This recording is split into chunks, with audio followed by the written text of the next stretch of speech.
Zamrud Khatulistiwa, tanah air Indonesia tercinta. Kadin padukan cipta, karsa dan karya. Untuk kebanggaan bersama, mahakarya bagi Ibu Pertiwi. Kadin berjiwa takwa, jujur setia. Mari bersama Indonesia menuju masa depan cemerlang. Satukan niatkan langkah demi Indonesia sejahtera, maju bersama kami.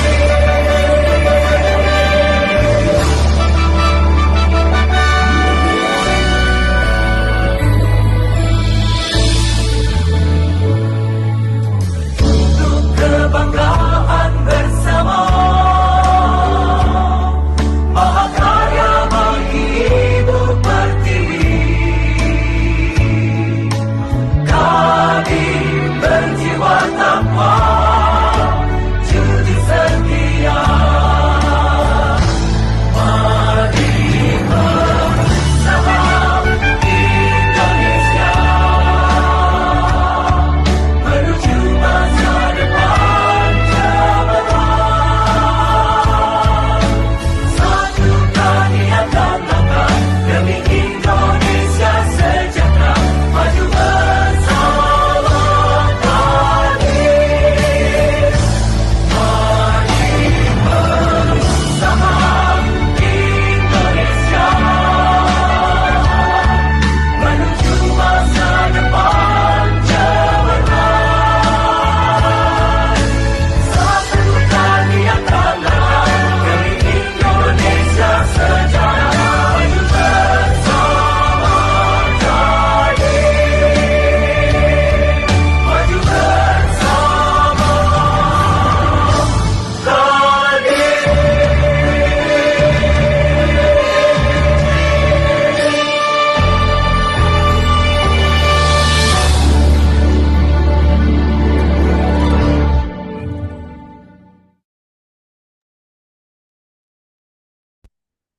Assalamualaikum warahmatullahi wabarakatuh. Selamat pagi, salam sejahtera untuk kita semua, teman-teman, khususnya pelaku pengusaha UMKM yang hadir dan juga banyak juga di sini pesertanya dari unsur karyawan, profesional, dosen, akademisi, dan juga para pengurus Kadin yang hadir pada hari ini dan dalam webinar mentoring UMKM kelas hari ini.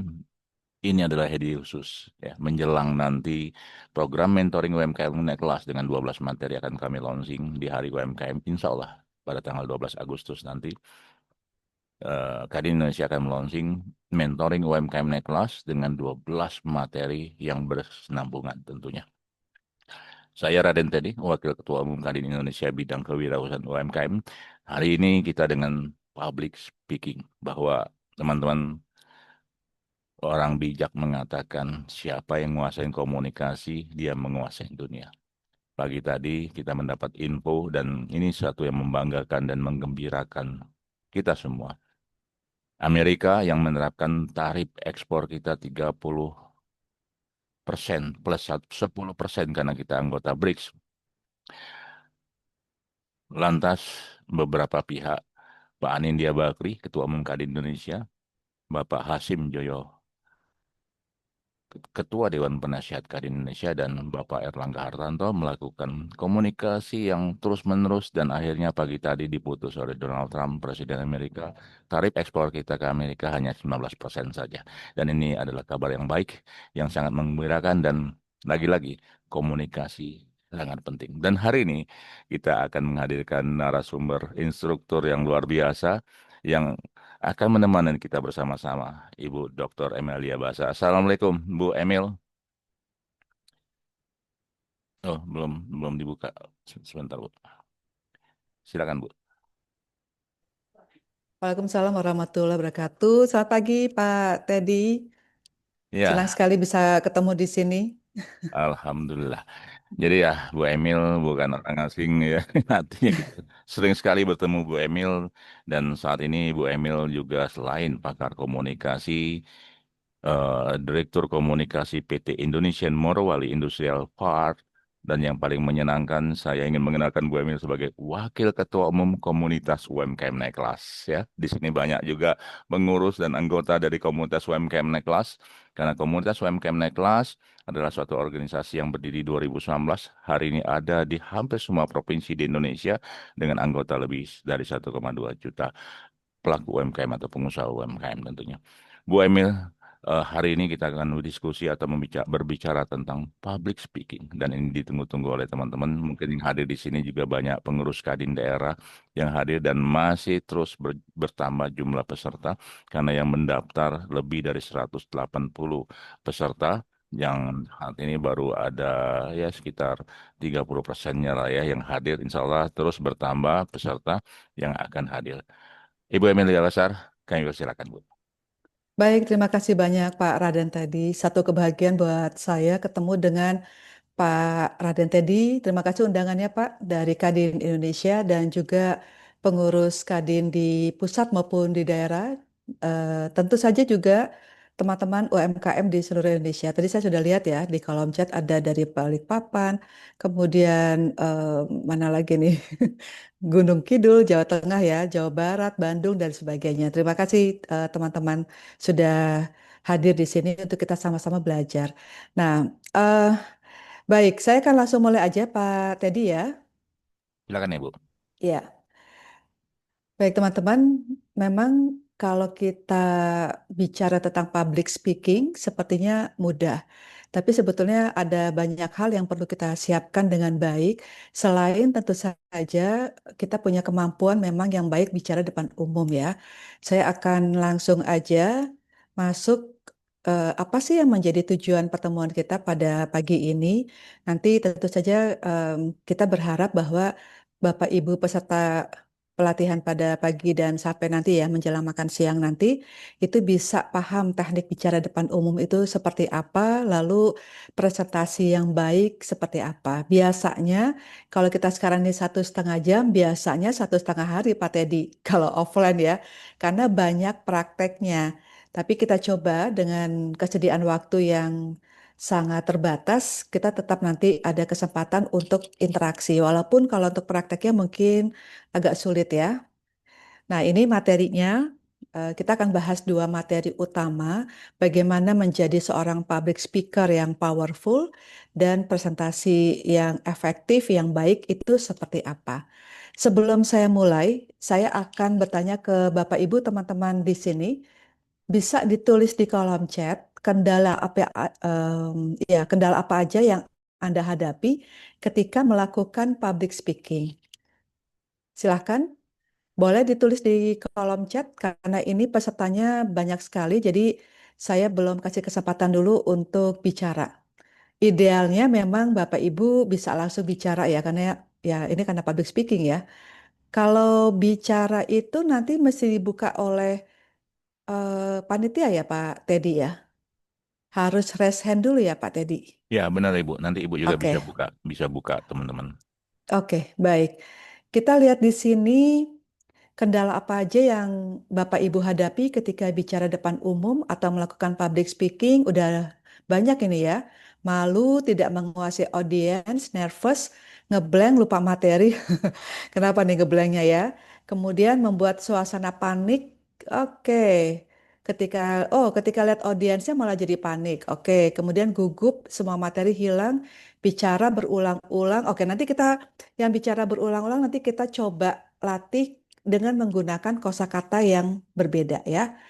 Awal bicara bingung mau ngomong apa. Wow, grogi. Ya, ini kebanyakan grogi, gugup, dan bingung ya. Sama blank, materi tiba-tiba lupa apa yang dibicarakan.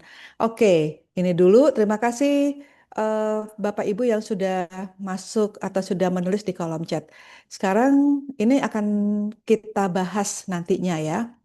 Nah, kemudian kita langsung masuk, gimana sih caranya menjadi seorang eh, public speaker yang powerful?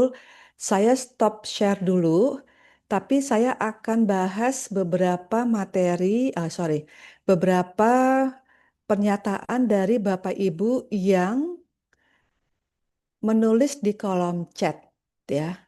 Bu Jenny, Bu Jenny boleh tahu nggak malunya kenapa? Apakah Bu Jenny sering bicara depan umum? Boleh, Bu Jenny? Saya buka ya, Bu Jenny ya. Saya buka mic-nya ya. Oke, silakan Bu Jenny. Sudah bisa Halo, dibuka? selamat Iya, pagi. Saya lebih banyak menulis, Bu, daripada menulis. ya, lebih banyak menulis dibanding berbicara. Biasanya yang ditulis apa? Waktu kuliah itu saya menulis opini, Oke, opini ya. ya, Fokusnya tentang apa? Topiknya tentang apa biasanya yang ditulis? perempuan, Mm-mm, tentang buruh, tentang mm-mm, anak perempuan, mm-mm. ya sekitar itu. Coba boleh sekitar 30 detik Bu Jenny sampaikan tulisan yang pernah ditulis tentang perempuan deh. Tentang perempuan, misalnya tentang perkosaan, tentang Mm-mm, pelecehan seksual, mm-mm, spesifik di pelecehan seksual di tempat kerja, mm-mm, kemudian tentang perdagangan anak perempuan, mm-mm, tentang buruh perempuan. mm-mm. Oke, tentang perdagangan anak perempuan ada yang mau disampaikan? Kenapa tertarik? Em, ya waktu itu lagi booming ya Mm-mm, masalah perdagangan anak perempuan karena anak perempuan itu dipandang sebagai apa ya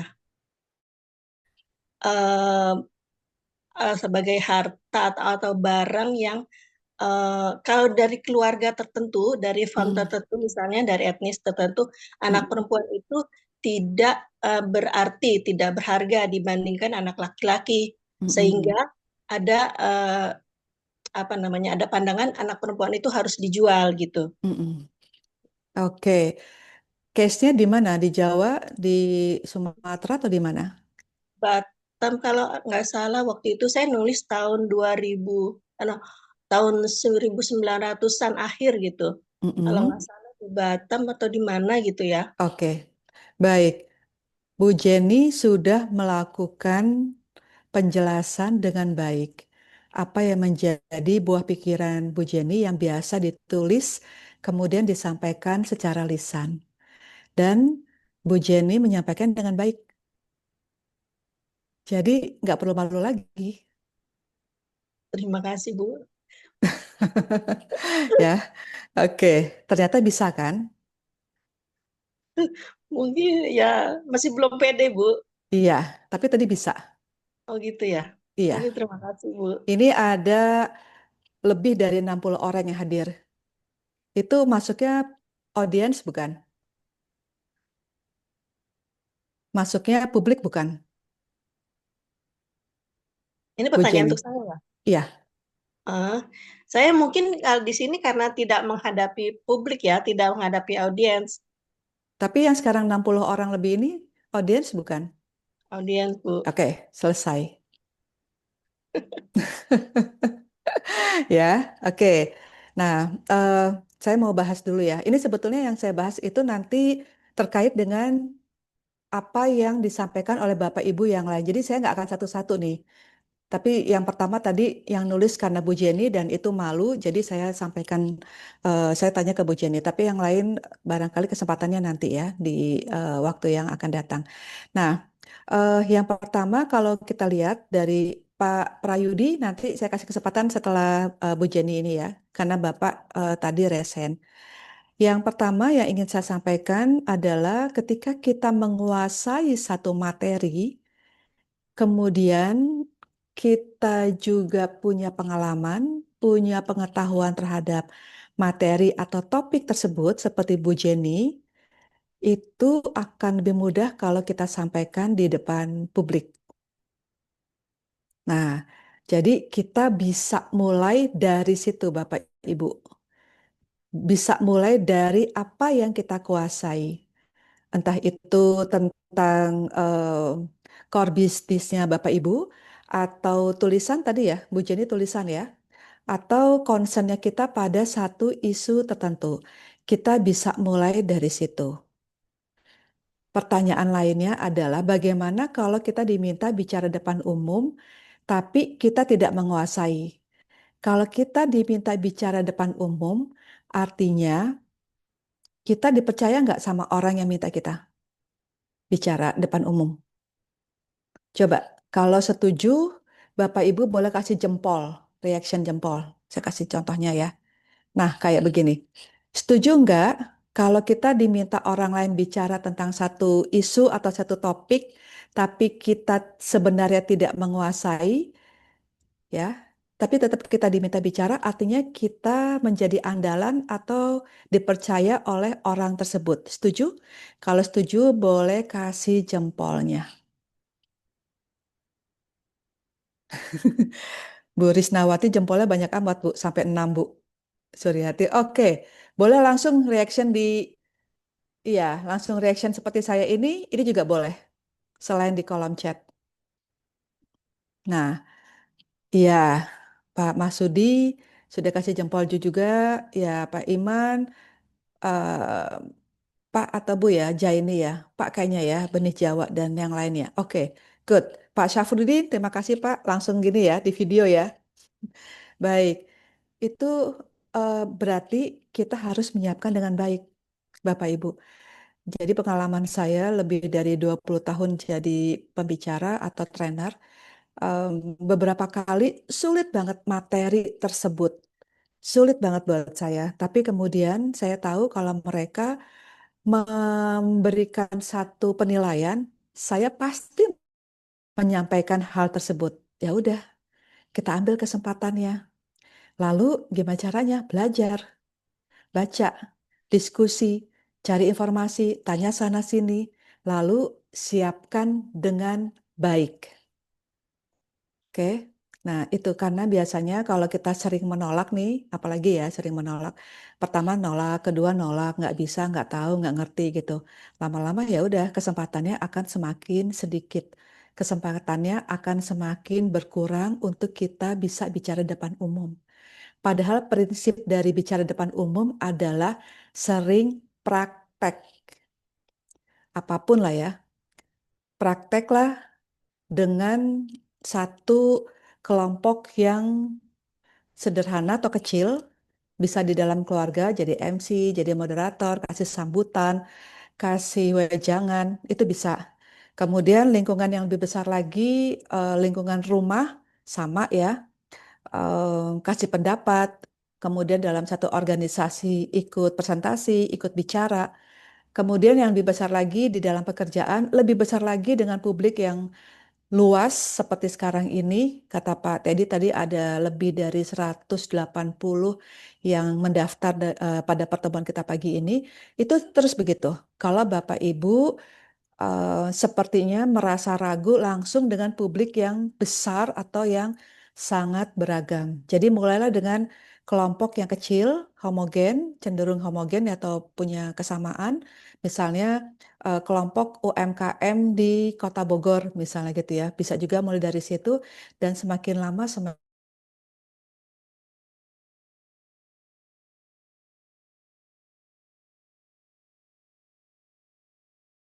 ini nih ketemu sekali ini. Terus setelah ini Bapak Ibu nggak punya atau nggak punya motivasi atau tidak punya keinginan untuk sering praktek, maka akan ya udah turun lagi, turun semangatnya, turun kesempatannya dan seterusnya. Ya, jadi itu dari saya. Kemudian saya bahas yang ini dulu ya. Kalau materi bisa ya, Bapak Ibu dapetin, saya sudah sampaikan juga ke Pak Raden tadi, ke panitia ya. Jadi itu gampang. Tapi yang paling penting itu pertemuan seperti ininya, diskusinya. Nah, saya sangat menghargai apa yang Bapak Ibu tulis di kolom chat. Jadi nggak mesti kalau kita presentasi itu setiap slide itu kita bacakan atau kita bahas, nggak mesti. Tapi kita bisa dapat poin-poinnya melihat dari respon peserta atau feedback dari para peserta atau audiens kita atau publik kita, ya. Kemudian tadi itu ya materi. Nah, pertama tadi saya sudah kasih tipsnya nih, yang blank, tidak menguasai materi atau lupa, tiba-tiba lupa gitu ya. Terus materi hilang, tiba-tiba nggak tahu apa yang mesti dibicarakan. Tadi saya sudah kasih tipsnya.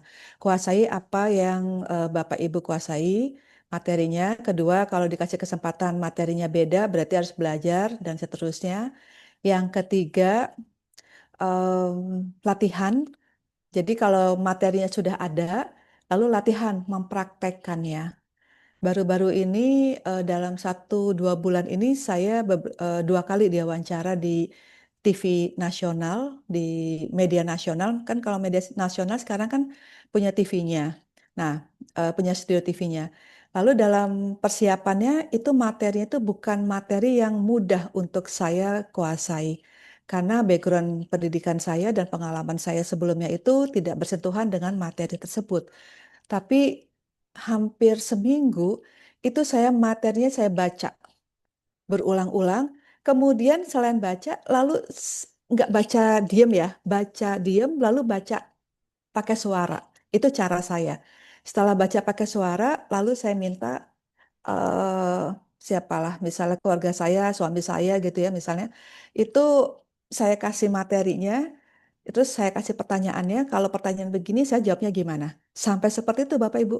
Padahal kalau dilihat dari rentang saya jadi pembicara atau trainer, itu kan lama, tadi saya sudah sampaikan. Tapi tetap aja ketika ada satu topik yang susah banget, bahkan beberapa teknis, kemudian juga banyak data di situ, angka ya, numbers, itu harus saya hafalin banget, jangan sampai salah angkanya, karena ini di TV.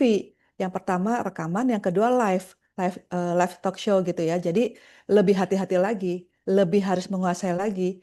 Nah, kemudian eh, apa namanya, orang lain atau keluarga kita gitu, eh, beberapa pertanyaan terus kita jawabnya gimana? Beberapa pertanyaan terus kita jawabnya gimana? Begitu terus sampai akhirnya alhamdulillah lancar. Yang pertama ya ada sedikit groginya kelihatan ya, soalnya kan saya punya rekamannya. Yang kedua lebih lancar lah, karena lebih menguasai materinya. Oke, Bapak Ibu. Jadi jangan pernah merasa bahwa karena kita menguasai materi bukan berarti kita tidak latihan. Penguasaan materi itu penting banget. Bahkan kalau Bapak Ibu, nih sekarang saya punya 10 slide. Bahkan kalau Bapak Ibu punya 10 slide, katakanlah begitu ya. Berarti Bapak Ibu harus menguasai 2 sampai 3 kali lebih banyak dari 10 slide itu. Untuk apa? Ada yang bisa jawab? Untuk apa Bapak Ibu? Kenapa kita harus menguasai 2 sampai 3 kali lebih banyak dari apa yang kita mau paparkan? Kenapa? Boleh resen, boleh juga di kolom chat. Kalau resen dan Anda ingin bicara langsung dengan saya, itu saya minta dibuka videonya ya. Kecuali kalau Anda punya masalah teknis. Pak Prayudi, silakan. Bisa dibuka Pak Prayudi?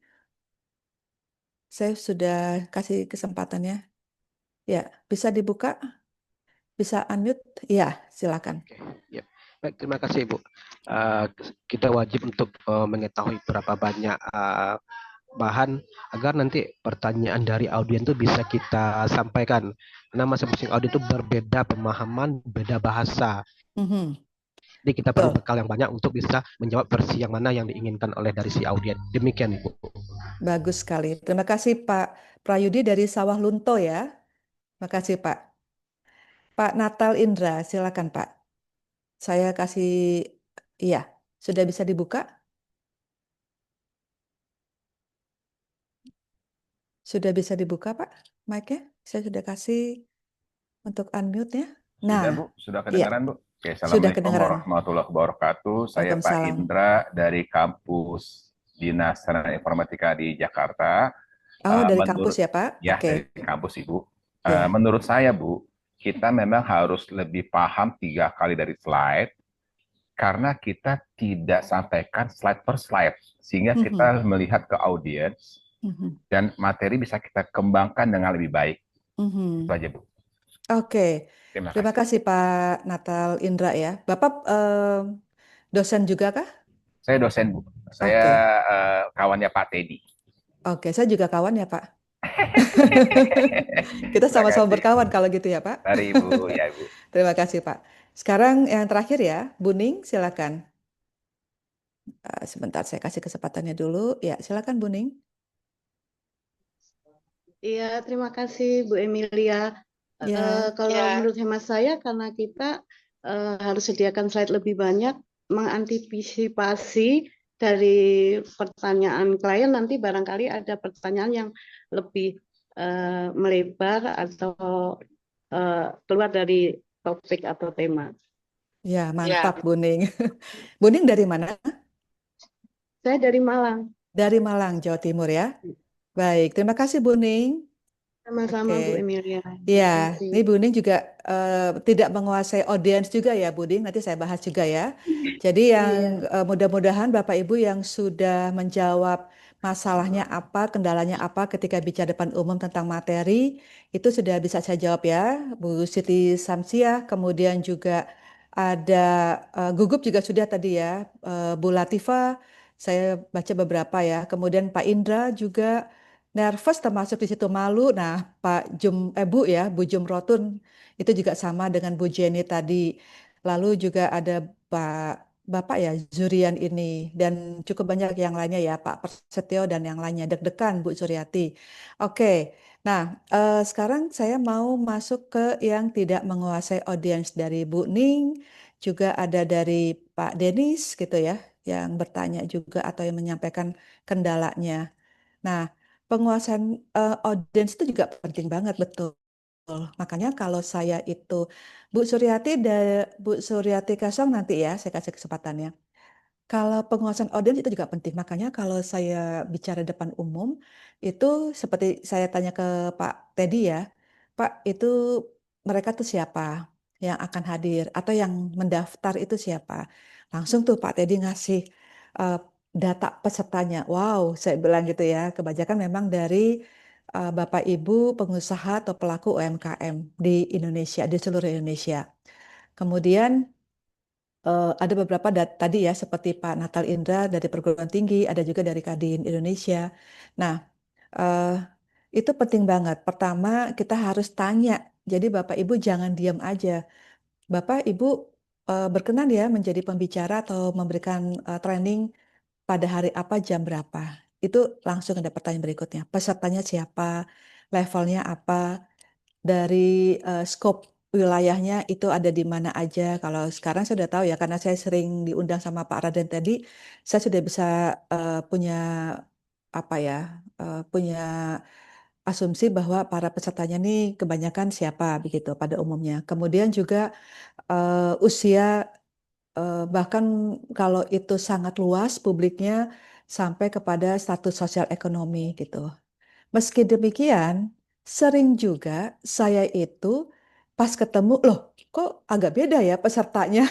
Nah, itu sering juga terjadi seperti itu. Langsunglah kita beradaptasi dengan para peserta yang datanya itu apa, pas yang datang beda lagi orangnya. Atau mungkin nggak persis sama seperti yang kita dapetin datanya. Terus gimana dong? Ya, akhirnya pertama adalah karena kita sering bicara depan umum, maka biasanya kita mudah adaptasi. Terus gimana kalau jarang bicara depan umum? Yang pertama yang paling gampang untuk kita bisa menguasai audiens adalah melibatkan audiens kita atau peserta kita di awal pertemuan. Bapak Ibu, waktu awal pertemuan kita, Bapak Ibu merasa dilibatkan atau tidak? Kalau iya, maka dilibatkannya seperti apa, Pak Prayudi? Langsung Pak Prayudi yang pertama nih. Ya, karena terkait ini, karena dilibatkan langsung seperti sekarang hari ini, kita bisa sharing kendala apa yang kita hadapi terkhusus dalam masalah public speaking. Good point. Oke, demikian Ibu. Iya, good point. Langsung ya. Betul ya? Tadi Pak Payudi di awal tuh udah resen ada yang mau disampaikan di awal tadi itu. Ada yang mau disampaikan nggak, Pak? Nggak ya, Pak Prayudi? Oke. Saya kasih kesempatan Bu Suryati. Silakan.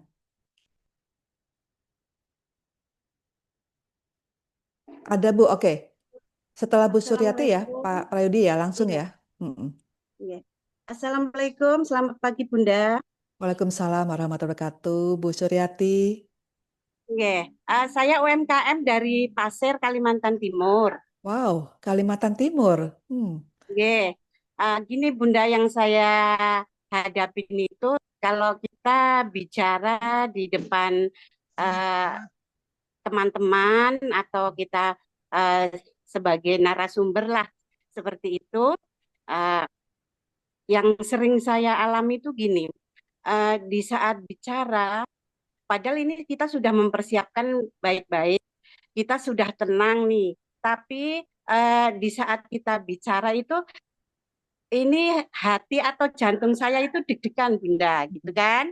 Deg-degan. Jadi hal itu membuat seperti terkadang cara bicara kita itu terkesan kayak ngos-ngosan atau cepat gitu. Padahal sebenarnya makalah sudah kita siapkan atau seperti itu. Jadi itu sebenarnya faktor apa atau mungkin saya kurang mempersiapkan di mana. Jadi saya mohon penjelasannya Bunda. Terima kasih. Oke. Assalamualaikum. Waalaikumsalam. Terima kasih Bu Suryati. Ini menjawab Iya. pertanyaan nanti juga dengan teman-teman yang sudah mengisi di kolom chat deg-degan, gugup, grogi, dan yang lainnya nanti ya Bu ya. Oke, Iya. terima kasih Bu. Nanti saya jawab sekalian. Pak Prayudi, tadi ada yang mau disampaikan, silakan.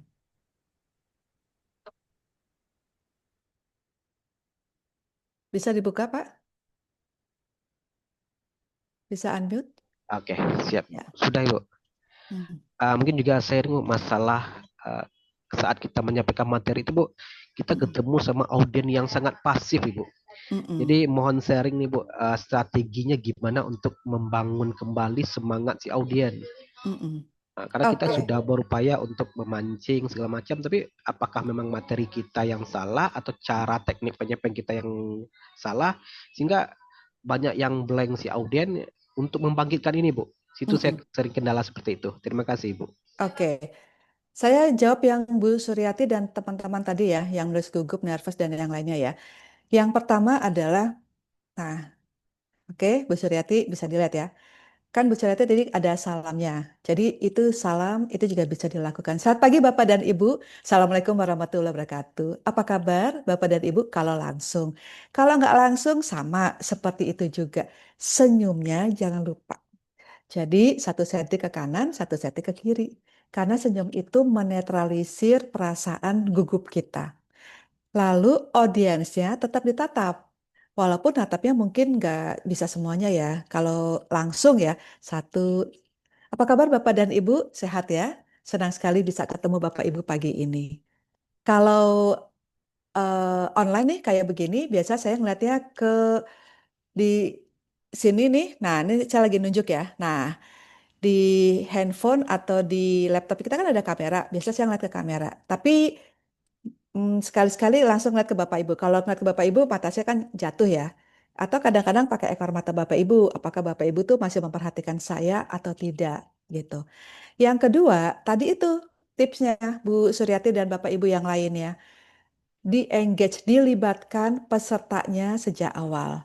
Coba Bapak Ibu ya, saya mau tanya, apa sih yang menjadi masalah Bapak Ibu ketika pertama kali bicara depan umum atau sering kali bicara depan umum? Itu namanya melibatkan peserta.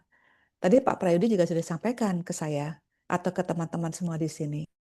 Bisa dengan itu. Itu juga bisa membuat kita lebih nyaman karena kita sudah langsung ngomong dengan pesertanya. Terus kalau pesertanya itu pasif gimana? Terutama kalau di online ya.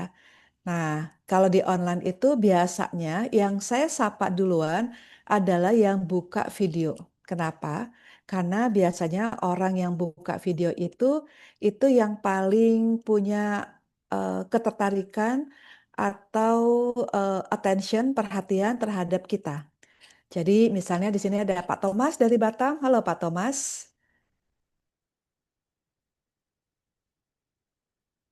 Pak Thomas belum saya buka ya. Sorry, maaf Pak, maaf Pak. Ini karena ternyata harus dibuka dulu Pak, supaya nggak semuanya bicara. Bagus juga sistemnya Pak, supaya nggak berisik ya. Pak Thomas apa kabar? Kabar baik, Bu. Luar biasa hari ini, Bu. Nah, terima kasih Pak. Luar biasa juga Bapak ya, semangatnya. Iya, Terima kasih Pak. Nah, sama-sama. iya, jadi biasanya orang-orang yang saya sapa itu adalah orang-orang yang pertama buka video kalau online. Terus kemudian kita bisa minta mereka duluan nih Pak Prayudi untuk menyampaikan pendapatnya. Lalu kalau nggak buka gimana ya tadi itu kita mudahkan mereka memberikan pendapatnya mereka atau responnya mereka melalui kolom chat. Itu adalah yang paling mudah. Biasanya saya pakai fitur-fitur yang ada di Zoom ini juga nih. Nanti saya ada nggak ya annotate-nya? Annotate di sini nggak ada ya. Oke, biasanya juga ada nih Pak Dedi di sini. Apakah ada annotate? Oke, saya nggak lihat ya. Nah, biasanya pakai yang ada di Zoom itu apa sih fiturnya? Itu bisa kita manfaatkan. Jadi kita juga harus punya pengetahuan tentang tools apa nih yang ada di Zoom. Terus kalau kita offline, biasanya orang yang ngelihat kita kan kelihatan ya orang yang senyumnya ada atau orang yang kelihatannya antusias dengerin kita. Nah, itu kita sapa duluan kalau offline. Apa kabar Bu Suryati? Sehat ya pagi ini ya Bu ya. Ibu bisa nggak kasih pendapat? Kalau Ibu itu public speaking itu susah nggak sih buat Ibu? Nah, seperti itu. Dimulai dari pertanyaan yang sederhana yang memungkinkan orang lain atau publik atau audiens itu bisa menjawab. Tadi pertanyaannya gampang atau susah? Yang pertama itu. Yang mudah, yang bilang gampang, pertanyaan saya ya, apa sih yang menjadi kendala atau hambatan Bapak Ibu ketika bicara depan umum? Yang bilang mudah boleh kasih heart-nya. Yang bilang mudah, pertanyaan saya itu kalau Bapak Ibu menganggap itu mudah, itu boleh kasih reaction heart-nya seperti ini. Coba saya lihat di, oke. Nah, kenapa beberapa kali saya bertanya sama Bapak Ibu, ya itu tadi penguasaan audiens, kemudian menetralisir perasaan malu, gugup, nervous, dan yang lain. Dan yang lainnya ada, yang hal yang lainnya adalah saya ingin memastikan bahwa Bapak Ibu masih bersama saya. Dari responnya saya bisa lihat tuh, banyak tuh yang ngasih respon. Berarti sebagian besar dari Bapak Ibu itu masih concern atau masih fokus pada pertemuan kita ini. Ya, Ibu Yaya malah tepuk tangan ya. Terima kasih, Bu. Oke, kita lanjut ke materi ya. Tapi sebelumnya tadi ada yang langsung juga menyapa saya. Tadi ada Pak Thomas. Lalu ngomong belepotan nanti ya. Tadi Pak Prayudi penguasaan audiens. Ya, yang pasif gitu ya. Udah terjawab ya Pak Prayudi ya. Kemudian juga dibutuhkan jam terbang. Betul Pak Alvin. Tadi saya sudah sampaikan juga. eh, Pak Alvin juga ya, pintar berani bicara. Oke. Lalu pasti Bapak juga bisa kok. Bu Elis ya, terima kasih. Tadi Bu Anita juga ada ya, hadir juga ya. Oke, terima kasih Bu sudah hadir di sini. Baik, saya lanjut ke paparan materi saya. Ya, ya. Sebagian sudah saya sampaikan. Nah, kalau kita sudah menyampaikan sebagian yang akan kita paparkan, gak usah diulang lagi Bapak Ibu ya. Percaya diri itu penting. Percaya diri itu self confident itu kita miliki karena kita punya pengetahuan, kita punya pengalaman, kita punya wawasan, kita punya keterampilan, kita punya keahlian. Saya yakin Bapak Ibu itu pasti punya. Itulah yang menjadi kepercayaan diri kita. Pasti punya, saya yakin. Nggak mungkin nggak punya, ya. Entah itu dari belajar formal maupun dari belajar informal atau dari hal yang lainnya. Nah, yang lainnya juga adalah senang bicara depan umum. Gimana caranya membangkitkan supaya senang bicara di depan umum? Tadi ada yang masih ingat nggak apa yang Bapak Ibu pasti miliki? Ada yang masih ingat nggak? Saya kasih satu ya, misalnya punya knowledge, yang lain punya apa lagi? Tadi saya ada 4 atau 5 tuh. Semua Bapak Ibu itu pasti punya itu. Tadi saya sudah kasih tahu ya, knowledge, yang lain apa lagi? Ada yang bicara, nambahin yang tadi saya sampaikan. Ada yang ingat? Penguasaan materi, apalagi? Yang kedua, wawasan, betul. 3, latihan, oke. Percaya diri, knowledge, betul. Saya tambahin ya, pengalaman pasti Bapak Ibu masa sepanjang hidup nggak punya pengalaman hidup? Nggak mungkin kan? Ya, mudah beradaptasi, betul. Nah, dari situ semua yang Bapak Ibu miliki tadi, pengalaman, knowledge, wawasan, apalagi ya, keahlian, keterampilan, itu Bapak Ibu milik langsung tuh dari lahir punya sendiri atau dibantu oleh orang lain? Dibantu oleh orang, ya, dibantu oleh orang lain kan? Nah, supaya punya passion bicara di depan umum, ya, maka iya 50-50 oke lah. Pokoknya dibantu sama orang lain udah pasti itu ya. Nah, supaya punya passion bicara di depan umum, apa semua yang kita miliki ini kita bagikan pada orang lain. Karena yang kita apa ya, yang kita miliki semua ini bukan semuanya itu usaha kita. Ada orang lain yang support kita. Makanya kemudian kita bagikan juga ke orang lain. Nah, itu cara kalau menurut saya yang efektif untuk punya passion, semangat atau gairah ketika kita bicara depan umum. Jadi jangan hanya menjadi milik kita sendiri. Mudah-mudahan membantu ya. Terus kalau Bapak Ibu punya cara sendiri untuk membangkitkan semangat atau gairah bicara depan umum, itu juga silakan. Ya. Lalu kreatif, tadi itu ya, kreativitas macam-macam. Di Zoom juga ada, di offline juga ada. Tapi karena kita waktunya terbatas, jadi mungkin kreativitasnya nggak bisa saya terlalu kembangkan. Tapi setidaknya engagement seperti ini, lalu penggunaan fitur-fitur yang kita bisa manfaatkan di Zoom, maupun, oh ini ternyata ada ya, annotate ya. Oh ada ternyata annotate ya. Tulisannya begini ya Bapak Ibu ya. Kalau ada yang belum tahu. Nah, itu adanya di bar yang ada video, audio, partisipan itu ada annotate tulisannya ya. Kemudian kita juga bisa memanfaatkan itu. Think, berpikir positif termasuk adalah kalau audiensnya ternyata ada kakak tingkat kita, senior kita, dosen kita, atasan kita, kita berpikir pasti mereka menerima saya sebagai pembicara, sebagai moderator, sebagai MC, sebagai trainer. Pasti mereka menerima saya dengan baik. Dan saya pasti bisa melakukannya juga dengan baik. Itu berpikir positif. Juga jangan terlalu serius-serius banget. Ada sense of humornya. Meskipun barangkali nggak mesti harus melawak ya. Tapi ada senyumnya Bapak Ibu itu juga boleh.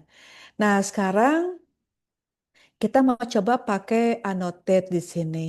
Yang paling dimiliki oleh Bapak Ibu itu dari 6 itu kemampuan komunikasi, of course ya harus punya juga. Itu kemampuan eh, dari 6 ini hal apa yang paling dimiliki oleh Bapak Ibu. Sekarang kita pakai annotate ya, coba ya. Kita klik annotate-nya, lalu misalnya saya kasih bintang di sini. Setelah diklik itu ada tanda cek, ada tulisan stem ya. Stem itu ada tanda cek, ada tanda heart, ada bintang gitu ya. Nah, saya pilih bintang. Nah, begitu. Ada yang bisa coba nggak? Iya, Bu Sofia ya, Pasar udah mulai coba. Annotate di bar. Nah, Pak Indra Gunadi mantap. Ada lagi yang mau coba? Kita manfaatkan tools, baik virtual tools lain maupun yang ada di Zoom, itu kita bisa manfaatkan untuk adanya keterlibatan dengan audiens. Jadi jangan sibuk dengan diri sendiri. Bicara sendiri, ngomong sendiri, bertanya sendiri, jawab sendiri. Ya, penting banget kita bisa melibatkan audiens. Nah, oke.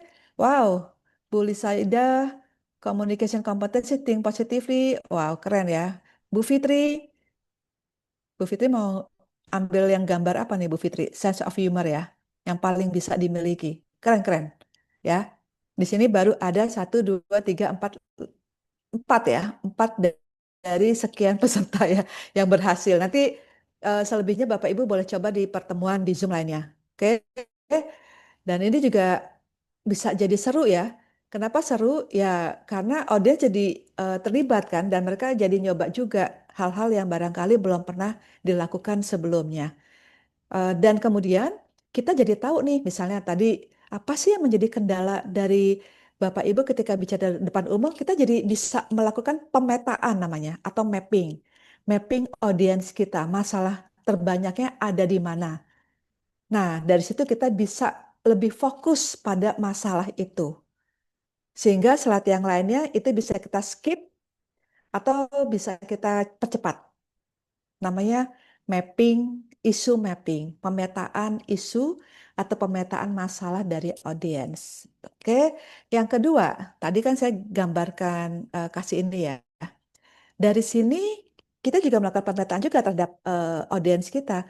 Oh, ternyata mereka kebanyakan punya kelebihannya itu di bagian ini. Daripada kita nebak-nebak buah manggis, ya udah kita langsung tanya aja dengan cara yang mudah juga sebetulnya ya. Tapi mungkin Bapak Ibu masih jarang pakai annotate tadi.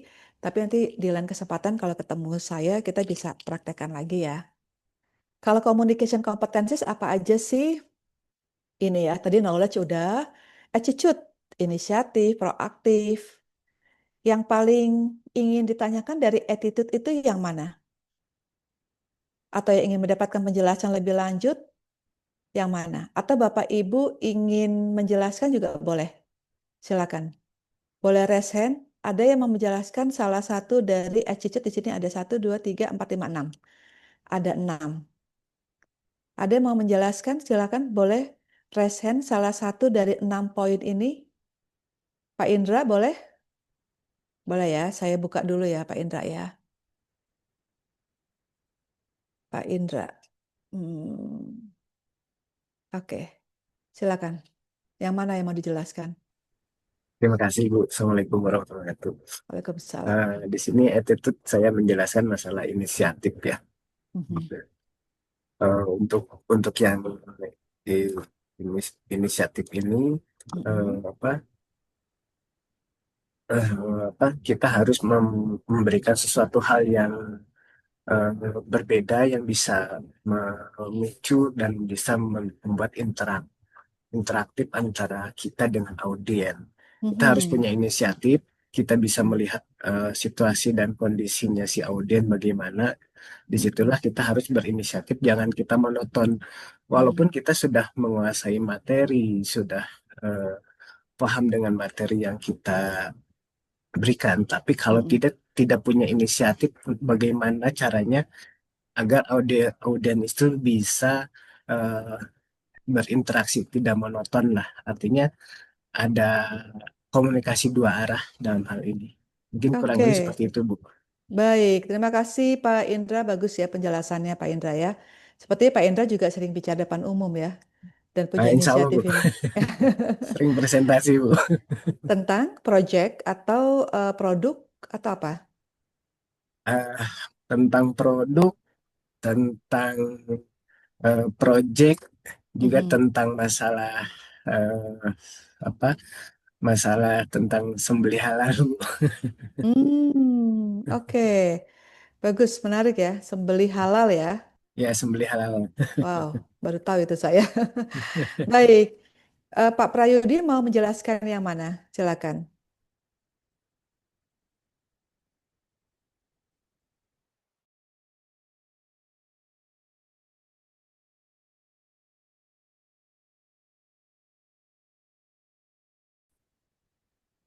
Enggak ya?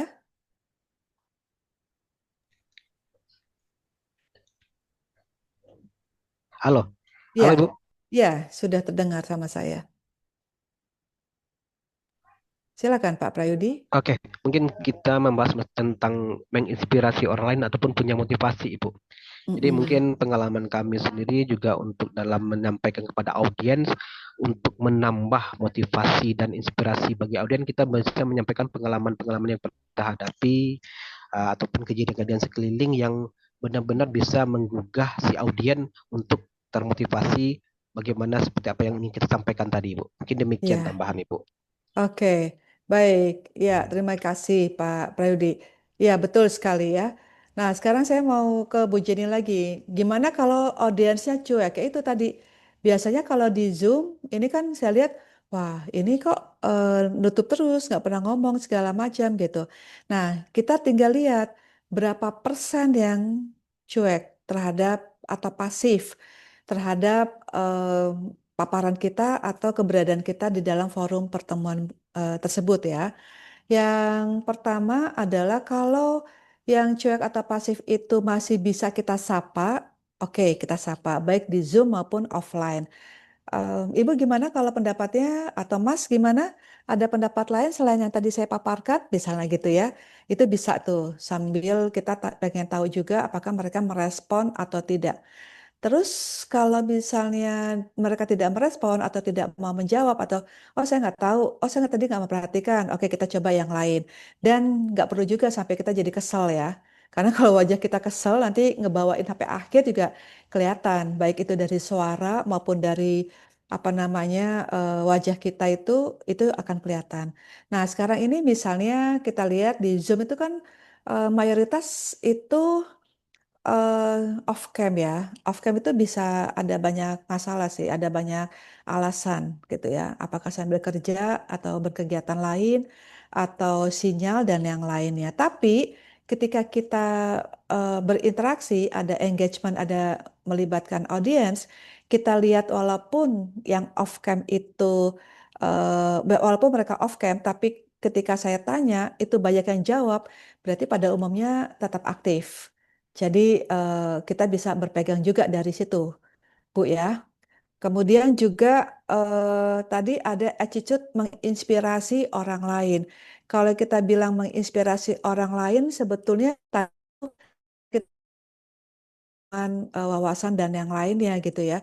Nah itu gimana caranya supaya bisa menginspirasi orang lain. Memang kalau kita bicara depan umum itu harus dengan hati, nggak cuman knowledge aja, tapi nggak cuman pengetahuan wawasan yang kita miliki, tapi betul-betul dari hati kita untuk betul-betul berbagi, senang berbagi, mau berbagi dengan audiens kita. Nah itu biasanya akan keluar tuh beberapa pernyataan kita yang menginspirasi orang lain dan tidak perlu dipaksakan.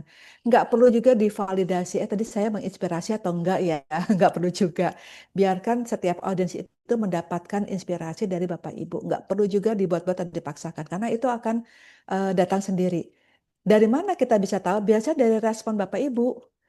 Misalnya, Bu, saya tertarik dengan apa yang Ibu sampaikan, misalnya gitu. Wah, Ibu, bagus Bu, tadi yang Ibu sampaikan, saya ingin menindaklanjuti misalnya.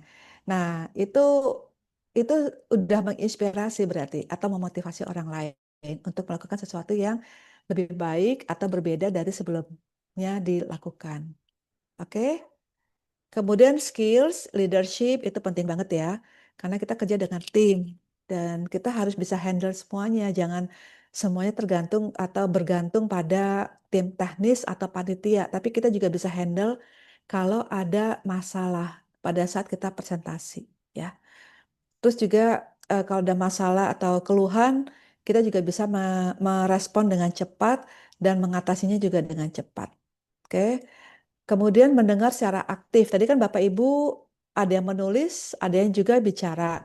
Nah, itu juga kita harus perhatikan. Kita appreciate juga, kita apa? Kasih penghargaan juga, walaupun nggak bisa semuanya. Karena di sini kan banyak banget ya pesertanya. Dan yang nulis di kolom chat juga banyak juga. Jadi meskipun nggak satu-satu kita appreciate, tapi cara kita mengapresiasi itu mereka tahu ya, audiens tahu kalau kita juga membaca di kolom chat atau mendengarkan apa yang Bapak Ibu sampaikan. Ya, jadi kita tuh setara, bukan karena saya itu menjadi trainer atau narsum pagi ini, maka saya lebih baik dari Bapak Ibu. Enggak, kita tuh sama. Makanya ada beberapa kali keterlibatan Bapak Ibu. Dan kenapa sering saya melibatkan Bapak Ibu, itu sebetulnya sebagai satu contoh aja Bapak Ibu. Nggak mesti semua materi itu sering-sering melibatkan audiens seperti yang saya lakukan sekarang ini. Nggak mesti ya Bapak Ibu. Sangat tergantung pada materinya apa. Ya. Belum lagi ada praktek, ada latihan yang harus kita siapkan. Itu juga kita sudah siapkan sejak awal. Orang lain pasti akan paham Bapak Ibu menyiapkan dengan baik karena kita semuanya itu sudah terorganize seperti ini ya. Saya close dulu, stop share karena tadi ada yang eh, menulis ya. Oke. Nah, ini dia. Dari sini sebagian besar sudah saya sampaikan. Yang dimaksud dengan warm tone itu apa sih? Bapak Ibu, kalau kita itu bicaranya penuh semangat, terus ada senyumnya, senyum aja ya. Nggak usah sampai ketawa atau nyengir gini. Gitu, nggak usah juga. Senyum aja udah cukup. Semangat yang kita bawa, passionnya kita aja itu udah cukup. Itu suaranya jadi hangat. Sepakat? Ya.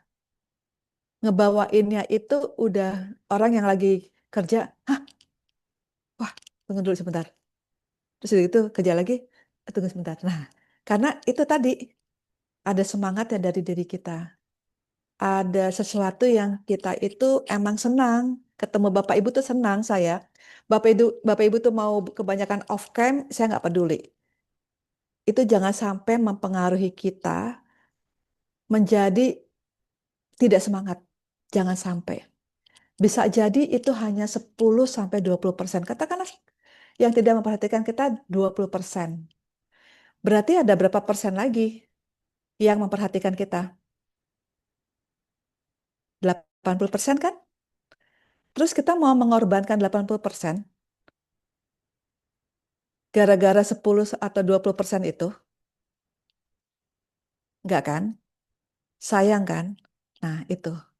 Ya, jadi jangan terdistract, jangan teralihkan atau menjadi kesal atau menjadi tidak semangat hanya karena sebagian dari peserta itu yang tadi Bapak Ibu sampaikan pasif, nggak mau dengar kita, sibuk dengan handphone. Nah, itu kreativitas.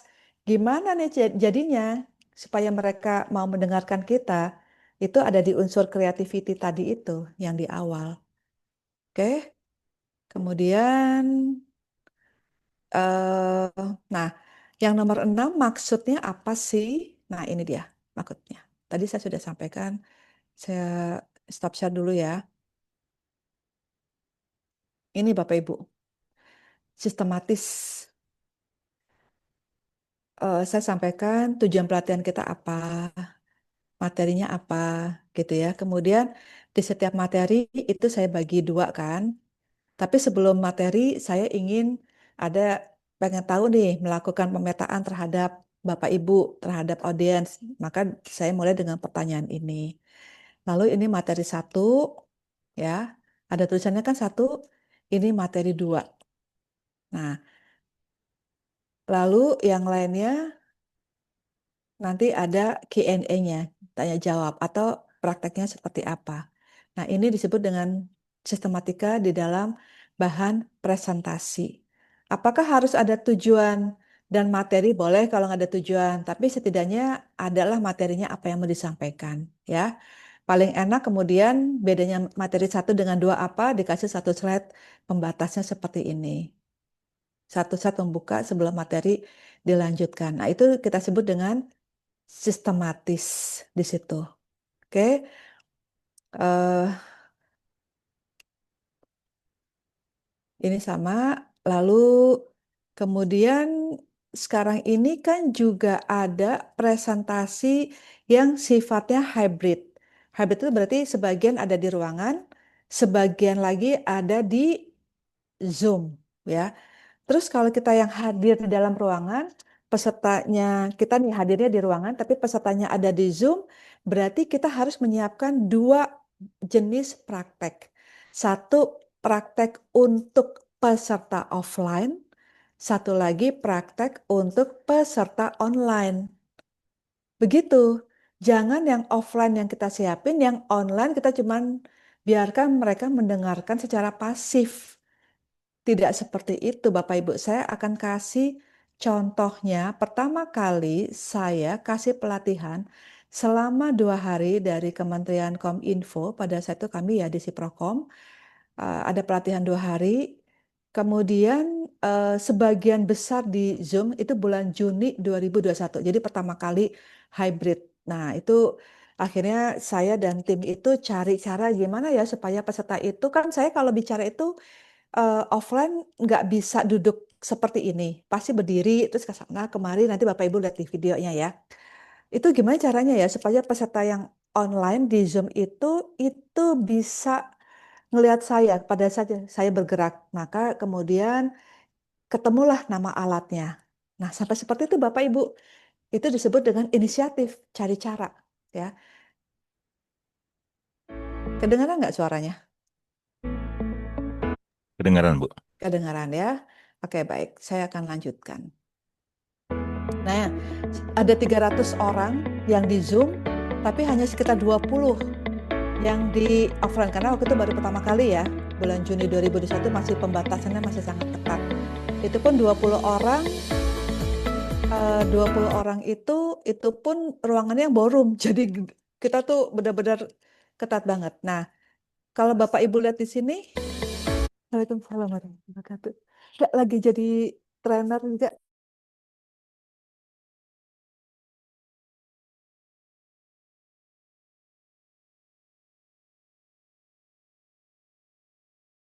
Maaf sebentar ya. Oke, kita lanjut lagi. Nah, sebagian adalah kita bisa sapa yang di peserta yang di online. Nah, yang di online ya kita sapa. Tadi Bapak Ibu sudah lihat ya.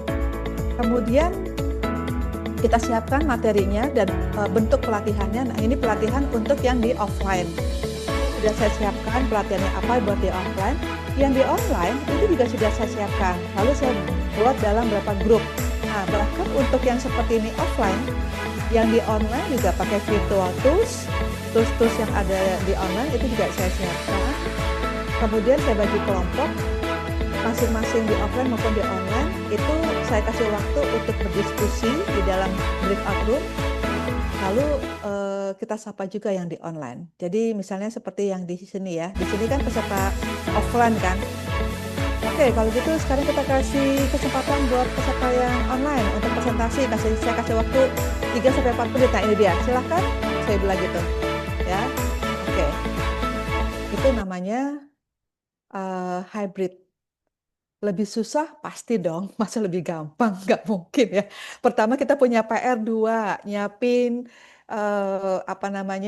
nyiapin bahan praktek atau latihan. 2 tuh yang di online sama di offline. Kita harus cari cara tuh yang di online apa aja sih prakteknya gitu ya. Terus yang kedua kita harus menyapa ya Bapak Ibu yang di sini silakan sudah selesai atau ada yang mau tanyakan? Nah gitu. Nah Bapak Ibu yang di online karena jumlahnya banyak sekali ya sampai 300 kita bikin dalam 10 grup. Boleh kalau mau nanya di kolom chat aja dulu ya. Nanti kalau ada yang mau tanya langsung, saya akan kasih kesempatannya. Oke? Nah, seperti itu. Terus udah gitu ke offline lagi, ke online lagi. Jadi 2 kelompok audiens yang berbeda ini, beda tempat ya. Satu dunia nyata, satu dunia maya ya. Bukan dunia gaib ya, dunia maya. Nah, itu harus disapa. Perlakuan kita kepada 2 kelompok masyarakat itu, 2 kelompok audiens itu harus sama perlakuan kita, kesempatannya. Nggak boleh beda-beda. Tapi biasanya kalau kayak gitu, yang online lebih pasif memang. Ya. Oke. Sekarang materi yang kedua, ini materi yang terakhir ya.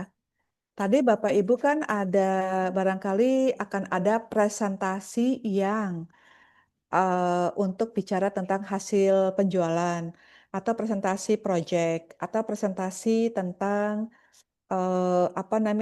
wilayah di mana saja kami pasar kami ada di mana saja dan sebagainya. Nah, itu ketika kita masukkan di dalam bentuk presentasi baik itu kepada klien, pemerintah maupun sesama pelaku UMKM gitu ya misalnya, itu saya langsung aja kasih contohnya ya. Yang pertama kita lihat sebelah kiri. Lebih jelas mana? Yang sebelah kiri atau yang sebelah kanan untuk melihat 7 dari 10 desain yang bagus misalnya. Yang sebelah kiri atau sebelah kanan? Boleh pakai annotate. Sebelah kanan ya. Nah, kalau kita lihat sebelah kanan, itu ada perbedaannya. Kalau kita mau menunjukkan 3 dari 10 atau di sini 7 dari 10 atau 7 dari 10 desain yang menarik atau penjualan yang paling tinggi misalnya ya, kalau Bapak Ibu konteksnya Bapak Ibu nih, atau 7 wilayah di Indonesia dari 10 wilayah di Indonesia yang paling banyak pasarnya kami misalnya gitu, maka kita kasih warnanya berbeda. Yang 7 atau 3 boleh atau 5 juga boleh, kasih warna merah karena paling kelihatan. Yang 3-nya itu yang paling rendah, 3 paling bawah kita kasih warna abu-abu. Lalu kita jelaskan 7 itu di mana atau apa atau berapa begitu ya. Sama seperti ini. Jadi jangan disamain semua warnanya. Kemudian kita lihat juga sama ini. Apa sih bedanya di atas sama di bawah? Ada yang bisa jelasin nggak? Bedanya di atas sama di bawah itu apa? Bapak Ibu. Ada yang mau menjelaskan? Ada? Nggak ada ya? Tunggu saya mau lihat dulu deh. Ada nggak sih Bapak Ibu yang mau menjelaskan? Nggak ada ya? Di luar saya belum muncul. Oh, belum muncul? Kayaknya Pak Thomas mau ngejelasin tuh. Pak Thomas, boleh Pak Thomas. Iya, saya sedang memaparkan Bapak Ibu yang ini ya, ketinggalan ya. Bu Elis, terima kasih Bu. Saya sedang memaparkan kalau kita bikin satu gambar, apa namanya presentasi kita, maka kalau kita gambarnya seperti ini, tadi saya sudah kasih contoh sebelumnya ya, ini lebih jelas mana yang atas atau yang bawah? Pak Thomas boleh kalau mau bicara? Boleh Bapak Ibu. Yang atas atau yang bawah? Coba saya lihat. Sepertinya Bawah. bagian atas, Bu. Sebagian yang atas. Oke. Kenapa Pak? Karena lebih tebal tuh apanya, garisnya lebih kentara, lebih jelas gitu, Bu. Oke. Kalau itu betul sekali. Bapak Ibu yang melihat atas mungkin akan melihatnya seperti itu. Jadi sangat tergantung dari apa yang Bapak Ibu akan tonjolkan. Nah, kenapa dari atas jadi ke bawah? Karena yang mau ditonjolkan adalah growth dari harga rumah. Growth-nya itu kalau di Kanada ya, yang paling terus naik dia ada di kota apa? Sebelah kanan tuh. Kota apa? Ada 2 kota. Yang terus tinggi. Yang naik terus, konsisten, nggak naik turun. Di kota apa? Pak Thomas bisa kelihatan nggak? Ya, Bu Puspita, betul. Ya, ya, Vancouver dan Toronto. Itu caranya. Tapi kalau di atas betul, lebih menarik, lebih tajam. Cuman yang mau ditampilkan apa? Nah, kalau kita mau menampilkan konsistensi dari penjualan kita di tadi kan di awal misalnya pasar kita ada di mana aja sih? Ada di 10 kota. 10 kota itu 7 kotanya ini ya. 7 kotanya itu nah itu 7 kota terbesar ada di mana? Oke, ditampilkan 7 kota. Kita kasih warna merah, bawahnya abu-abu. Lalu yang konsisten naik terus, nggak turbulensi, naik turun gitu ya. Itu di kota mana aja, Vancouver dan Toronto. Maka 5 kota yang lainnya atau ya 5 kota yang lainnya, maka kita bisa kasih abu-abu supaya orang fokus pada pasar kota yang pasarnya itu naik terus. Jadi sangat tergantung dari tujuan kita tuh apa, memaparkan ini. Ini contohnya Bapak Ibu ya. Oke, saya kasih 2 contoh aja ya. Part of presentation ada introduction, ada main body, ada conclusion, ada questions. Tapi kalau saya questionsnya itu bisa di awal, di tengah, atau di akhir. Tapi pada umumnya begini. ya. Terus kalau introduction, tadi saya sudah kasih contohnya ya. Saya Emily Basat, kita akan bicara tentang ini dan sebagainya. Nah, pada saat introduction, kalau kata-kata kita, kosakata kita itu kenapa harus kaya? Karena supaya kita ngomongnya itu nggak itu-itu aja. Kan sering kita ada pembicara atau trainer ngomongnya gini, jadi gitu ya. Nah, beberapa kali saya juga masih seperti itu, tapi kemudian saya fokus lagi. Oh ya, kok nggak berkembang ya kosakata yang saya gunakan. Biasanya kosakata itu bisa berkembang kalau kita banyak baca. Ini bisa jadi latihan. Ini harusnya kalau kita waktunya lebih lama ya, atau kita ketemu offline nih. Serunya sih offline ya Pak Teddy ya. Iya, Itu Bu. itu kita bisa praktek ini nih. Misalnya ya. Pertama saya akan menyampaikan tentang kenapa menjadi seorang public speaker itu penting. Bapak Ibu pasti ada satu waktu kita akan menjadi seorang presenter, pembicara atau ya terpaksa harus bicara depan umum. Pasti ada satu waktu. Makanya kemudian kenapa public speaking itu penting. Itu akan menjadi pembahasan saya pertama. Selanjutnya saya akan menuju pada bagaimana mempresentasikan hasil kerja kita, penjualan kita, atau bisnis kita kepada orang lain. Itu adalah bagian kedua dari pemaparan saya di pagi sampai menjelang makan siang nanti. Terakhir, saya akan membahas tips dan triks untuk menjadi seorang public speaker yang andal. Pembahasan terakhir ini meskipun tips dan triks itu adalah satu brief resume dari apa yang akan saya paparkan di paparan pertama dan paparan yang kedua. Nah, itu introduction outline-nya, contohnya. Sehingga kata-kata yang tadi saya sampaikan, jadi pertama saya akan sampaikan, jadi kedua saya jadi ketiga. Nah, itu kata-kata ini bisa kita latih Bapak Ibu ya. Kemudian ini introduction, main body-nya ada introduction, objektifnya apa, metodologinya. Nanti Bapak Ibu saya akan kasih kesempatan untuk tanya jawab. Tapi di pertengahan Bapak Ibu boleh tanya, raise hand. Nah, dengan raise hand, kemudian atau bisa juga karena ini tidak bisa semua orang bicara, pada saat raise hand baru saya akan unmute speakernya Bapak dan Ibu. Nah, itu bisa juga sebagai satu metode apa yang akan kita lakukan selama pertemuan ini. Dan Bapak Ibu kita mungkin akan ada 1-2 kali praktek, kita lihat waktunya bagaimana, itu juga metodologi Bapak Ibu. Ada praktek, ada latihan, ada tanya jawab, ada kesempatan untuk interaksi, itu metodologi ya. Oke, nah ini dia. Clear bridge. Saya ingin Bapak Ibu coba ada 1-2 yang langsung nanti resen mencoba ini. Ya, pada kenyataannya tadi saya kasih contoh aja ya. Pada kenyataannya public speaking itu akhirnya menjadi salah satu keahlian kita, soft skill kita yang harus kita miliki. Bagaimanapun itu akan terjadi kita mau atau kita tidak mau bicara depan umum. Konsekuensinya, nah gitu ya. Dan seterusnya. Dalam konteks ini, saya ingin menyampaikan bahwa dan seterusnya. Sebagai tambahan, saya tahu bahwa Bapak Ibu dari seluruh Indonesia pasti punya budaya dan budaya dan gaya bicara yang berbeda-beda. Tapi itu tidak berarti bahwa Bapak Ibu tidak punya kesempatan berlatih yang sifatnya umum seperti sekarang ini dan seterusnya, ya. Oke. Silahkan, ada yang mau coba dengan menggunakan kata-kata ini.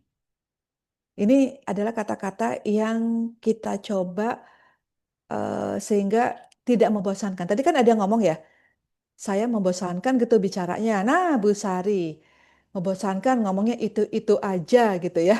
Saya unmute dulu ya sebentar, Bu Sari. Bu Sari. Di mana ya, Bu? Bu Sari. Oh, udah bisa. Oh, udah bisa. Oke, oke. Silakan Bu Sari langsung. Saya lagi lihat namanya di partisipan. Silakan, langsung aja Bu Sari. Mau boleh 2 atau mau boleh 3 dari kata-kata ini, silakan. Durasi ditentukan Ibu, tidak kan? Terdengar tapi suaranya kecil ya, Bu. Bisa Ya, lebih saya dekat lagi ke mic-nya. Saya pakai headphone, bisa Ya. didengar? Iya, bisa tapi kecil nggak apa-apa, tapi masih terdengar. saya mau mencoba tentang memberi tentang clear voice-nya. Poin ketiga, statement tentang bagaimanapun di dalam kenyataannya di ilmu public speaking kita banyak menemukan teman-teman kita, baik itu mereka sudah menjadi trainer ataupun masih menjadi tenaga pendidik dan lain sebagainya, mereka memiliki karakter suara yang berbeda-beda. Nah, kita berbicara tentang dialog ini, dialog setiap manusia yang berasal dari latar belakang suku yang berbeda, terkadang mereka belum bisa menghilangkan dialog-dialog mereka itu. Nah, di dalam public speaking, terkadang kita kan bisa sedikit menggeser kebiasaan dialog kita yang dari sisi-sisi tertentu itu, supaya terdengar lebih menarik. Apakah itu menjadi suatu regulasi di dalam clear bright ini? Seperti itu. Terima kasih. Oke, terima kasih Bu Sari. Boleh ya kasih tepuk tangannya? Tunggu dulu, saya harus kalau stop saya. Nah, biar kelihatan saya kasih tepuk tangannya. Saya kasih trompet deh. Terima kasih Bu Sari, berhasil ya. Nanti dilatih lagi ya. Nanti saya share ya Bu video hari ini boleh. Saya share kemana nih Pak Fadil? Iya, seru banget Bu Helen. Kalau offline seru banget, betul. Memang kalau public speaking itu bagusnya offline, lebih terasa ya. Iya Bu Dede, kalau jadi MC itu tertata bahasa betul, tapi itu bisa dilatih sekali lagi ya, nggak usah khawatir. Jadi tadi prinsip praktek, praktek, praktek itu dijalankan. Oke. Eh, kemudian ini adalah conclusionnya. Jadi kita bisa apa sih menjadi message utama kita. Kemudian kita juga bisa recap yang apa namanya yang harus dilakukan oleh audiens itu apa. Kemudian kita apa namanya kita ungkapkan lagi atau kita sampaikan lagi. Kemudian juga termasuk kalau di akhir itu Bapak Ibu masih mau kasih kesempatan untuk bertanya. Nah, ini karena sudah conclusion, jadi ya sudah saya kasih kesempatan 1-2 orang untuk bertanya. Terakhir ya, sebelum kita tutup pertemuan ini.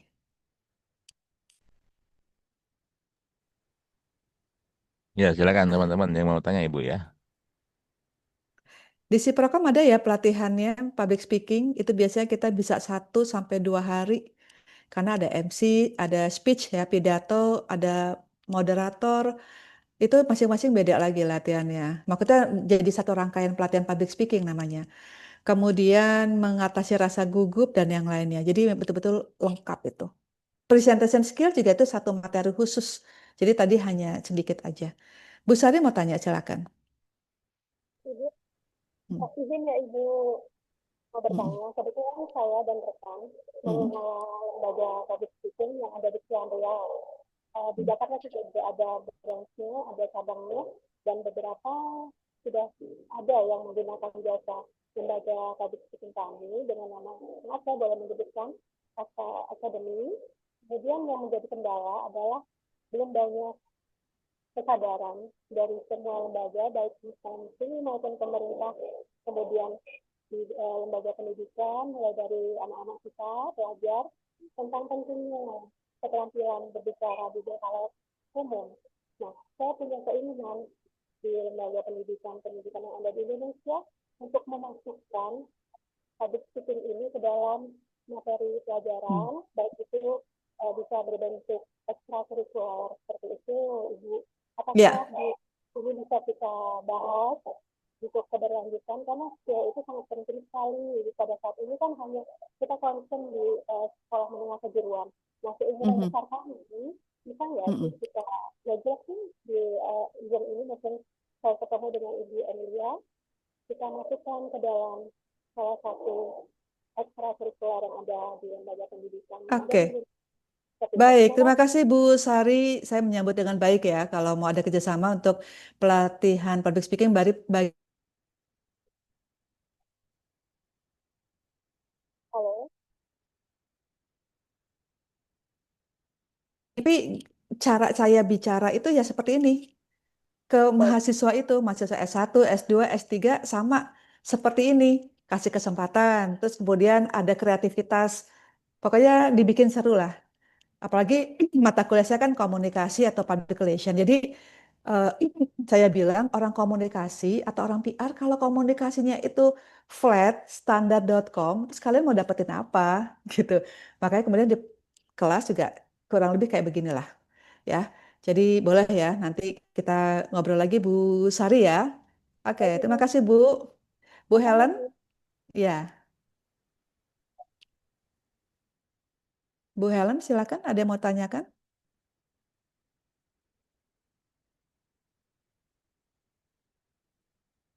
Iya, sambutan nanti ya Pak Fatih ya. Kita ketemu di lain kesempatan nih.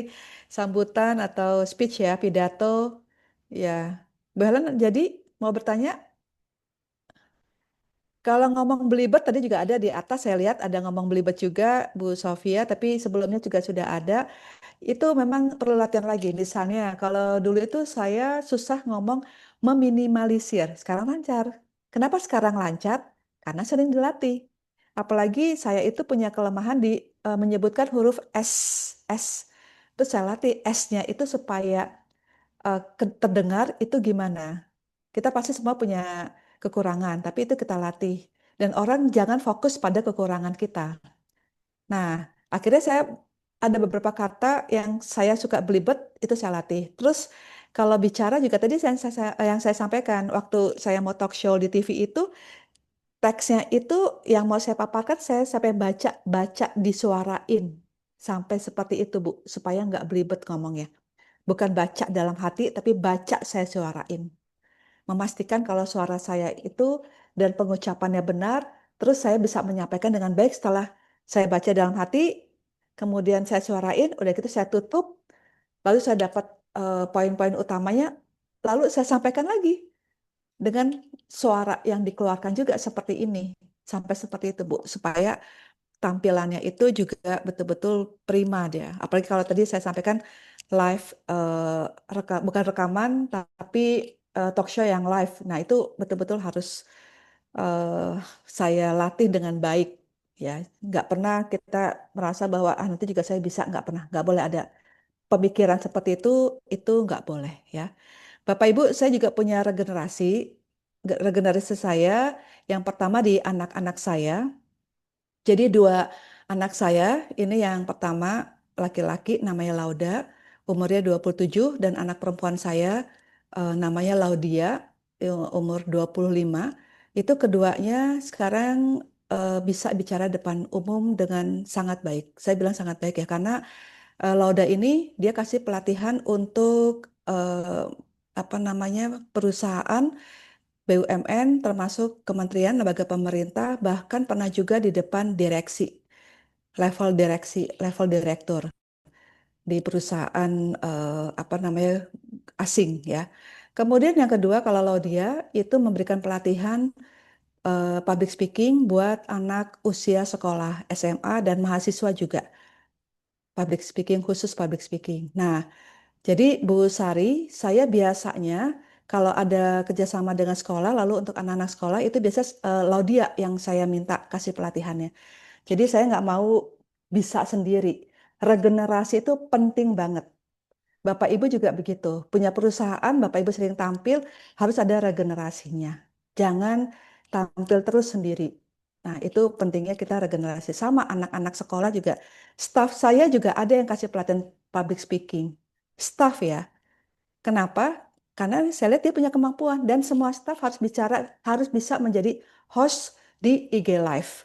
Jadi semua staff itu di Siprokom dan saya punya satu perusahaan lagi, PT Emil, itu harus punya kesempatan untuk bisa bicara depan umum. Baik itu sebagai host di IG Live ataupun di kesempatan yang lain. Jadi MC, jadi moderator kegiatan kita, rapat, dan yang lainnya. Nah, itu salah satu poin lainnya untuk Bapak Ibu adanya regenerasi di eh, leveling atau kalangan kita, di pekerjaan, di keluarga, atau mungkin di masyarakat. Demikian Bapak Ibu, kalau tidak ada yang tanya, saya rasa cukup Pak Teddy. Saya mau kasih sedikit pantun aja. Boleh Pak Teddy ya? Silakan Ibu. Beli bambu jadi anyaman. Cakep. Terima kasih untuk setiap senyuman. Wassalamualaikum warahmatullahi wabarakatuh. Selamat siang Bapak dan Ibu. Sampai jumpa lagi. Waalaikumsalam. Luar biasa, Bu Emil. Ini teman-teman, ini sebagian sedang ngisi absen. 82% mengatakan sangat keren, Bu. Dan sisanya Terima kasih. apa keren ini ya. Jadi luar biasa. Jadi teman-teman yang di sini Bu Emil saya melihat banyak sekali yang ingin ketemu Ibu, ngajak Ibu segala macam itu di Bu Emil ada media sosial Ibu Emil ya. Atau kalau Ibu Emil berkenan silakan saja nanti teman-teman ingin menghubungi Ibu atau tanya Kang Asep. Kang Asep ada di WA grup di chat Zoom ya di Zoom ini. Kang Asep yang share absensi dan materi ya. Materi teman-teman yang kesulitan mendownload di chat Zoom silakan hubungin Kang Asep ya secara WA chat untuk mendapatkan materi dari Bu Emil tadi. Bu Emil, ini masih ada sedikit Bu. Saya ingin tanya nih penasaran. Mungkin teman-teman juga mewakili Bu ya. Setiap kali Ibu presentasi sebelumnya itu Ibu ada pemanasan dulu nggak Bu? Apakah itu olahraga 3 jam gitu olahraga kan? Atau teriak-teriak atau gimana sih supaya nggak akan kaku nih lidah Bu? Secara khusus nggak ada sih Pak. Secara khusus ya. Tapi yang perlu dijaga adalah moodnya kita. Saya kan tinggal udah sekitar 12 tahun ini tinggal di Kota Bogor, Bapak Ibu. Terus saya ada meeting di Jakarta. Tahu sendiri kan dari Bogor ke Jakarta macetnya ya, hore gitu kan. Tapi dan tadi yang supir yang harusnya bawa mobil saya nggak datang. Jadi saya nyetir sendiri. Lebih hore lagi kan. Sampai di sini langsung sampai di eh, tempat saya sekarang ini langsung tak tok tak tok tak tok tak tok gitu ya. Nah, kemudian saya ke kamar mandi, terus saya gini, terus saya senam wajah, gini ya. Pokoknya senam wajah lah. Nah, gitu ya. Itu bisa begitu, bisa yang lain ya. Baca doa sudah pasti ya. Bismillah. Setelah itu saya pas mau buka langsung kan belum mulai tadi ya Pak Teddy. Tapi waktu belum mulai masih lagu kemudian ada itu saya segini gitu. Kenapa? Karena dengan perjalanan begitu panjang, nggak panjang sih, nggak begitu panjang ya, perjalanan yang macet lah ya, dan agak jauh, lalu kita kebawa emosi di jalan dan sebagainya, orang nggak mau kasih jalan, kita mau belok, udah kasih sen itu motor terus-terus aja. Nah kan itu harus dibangun moodnya kan, supaya semangat. Nah, dari awal makanya, akhirnya waktu saya bilang kendala apa aja Bapak Ibu, gitu ya, itu semakin baik tuh mood saya untuk ketemu Bapak Ibu. Semakin semangat tuh saya ketemu Bapak Ibu karena saya lihat oh responsnya bagus sekali nih. Begitu Pak Teddy. Jadi sebetulnya yang perlu dijaga itu selain fisik dan mental, juga mood kita mood itu terkait dengan mental juga. Fisik dan mental penting banget. Oke, good. Luar biasa Bu Emil. Tapi ya, teman-teman, Bu Emil sampaikan ke saya, di sebenarnya ini ada lanjutan, ada 3 materi, ada 4 materi ya. Ini materi pertama ya. Tapi next ya, teman-teman, saya akan undang lagi Bu Emil di hybrid Bu nanti Bu ya. Tapi Insya dengan Allah. materinya lebih lebih detail ke kawan-kawan UMKM nih. Negotiation skill ya Bu. Negotiation skill. Oh, oke. Bisa. Negotiation Insya Allah. skill. Ya. Insya Allah nanti di hari UMKM saya akan undang Bu Emil. Nah, teman-teman yang nggak bisa hadir secara offline bisa secara online nantinya ya. Kami sedang mempersiapkan, kita memperingati hari UMKM beberapa acara nanti kita persiapkan dan sekaligus pembukaan mentoring UMKM naik kelas. Insya Allah oleh Ketua Umum Kadin Indonesia Pak Anindya Bakri kami harapkan bersama juga akan hadir petinggi Kadin, koordinator saya sendiri Pak Profesor Dr. Nurdin Halid. Insya Allah beliau juga kalau ada waktunya beliau akan hadir di dalam acara tersebut tentunya. Bu Emil, terima kasih banyak nih Bu sudah memberikan paparan yang luar biasa, sangat keren pakai bingit kata teman-teman. Ini luar biasa sekali Terima kasih dan kembali. eh, saya mohon perkenan nanti Bu Emil kita undang kembali untuk teman-temannya Bu. Kita ajak kawan-kawan UMKM untuk bangkit ya teman-teman berjualan dengan presentasi dengan cara bicara yang bagus. Terima kasih sekali lagi Bu Emil atas materinya hari ini. Mungkin Terima ada kasih kembali closing, Pak Teddy. closing. Silakan ada closing Bu. Ya, Habis? saya rasa tadi cukup. Udah ada Cukup ya. senyuman soalnya. Setuju. Baik, Iya. teman-teman semua, kawan-kawan UMKM dan peserta di webinar atau Zoom ini, hari ini kita cukup banyak sekali. Saya sampai di chatting oleh kawan-kawan bahwa materi hari ini daging semua, ini luar biasa sekali. Dan insya Allah tadi sempat beberapa hal, saya teringat 2011 saya diajarin sahabat saya, Raja Kuis. Ted, lo pikir belajar senyum itu gampang apa? 2 tahun gua belajar senyum, bilangnya begitu. Karena saya ikut kuis beliau 2000 itu. Lama sekali, karena nggak bisa senyum Bu saya, Bu Emil. Susah banget sampai diginiin bibir saya kan. Dan kedua, saya diajarin juga sahabat saya sama adiknya Raja Kuis juga, ini sudah saudara nih ya. Coba, kalau mengatasin gugup lu, Ted, lu ambil spidol, buka. Lu ngomong dari 5 menit, terserah lu pegang spidol itu. Saya ngomong mengenalkan diri, bla bla bla ya teman-teman. Tadi banyak sekali Bu Emilia mengatakan gugup. Selesai, apa yang dilihat? 2 hal yang dilihat. Ted, coba lihat tangan lu. Oh, banyak sekali coretan. Lu nervous, lu gugup, itu tandanya.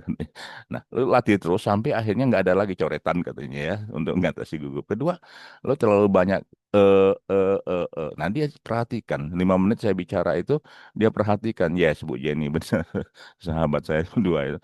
Dia catat nih, lu sering banget Ted, begini begini begini. Jadi ya nggak ada kata lain selain belajar ya Bu Emil, dilatih dan harus berani. Terima kasih Bu Emil, teman-teman semua, kita akhiri acara kita hari ini. Terima kasih. Assalamualaikum warahmatullahi wabarakatuh. Waalaikumsalam warahmatullahi wabarakatuh. Terima kasih Pak Raden tadi, Bapak Ibu semua. Sampai jumpa. Saya izin live ya.